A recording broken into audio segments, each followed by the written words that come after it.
ADF International stands contrary to violence, and we've already said that in many of our statements, in all our statements. We stand contrary to violence and gross mistreatment and discrimination.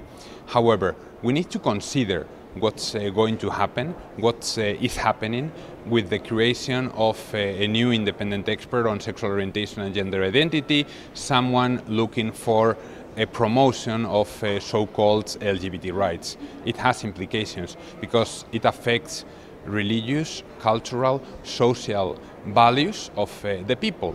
And we need to consider that there is already an international human rights protection when we are dealing to gross mistreatments, to violence, to arbitrary executions, to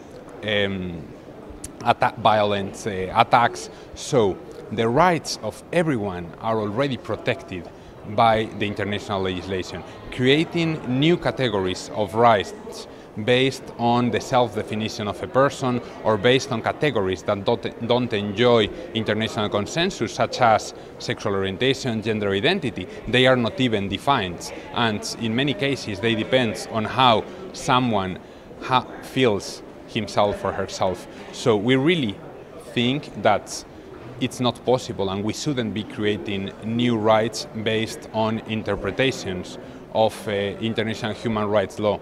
It's very clear what the international legislation say, what the Universal Declaration of Human Rights contains, what was the agreement, what have been all the agreements made by the member states, made by the society, and creating new rights based on new interpretations is never the answer.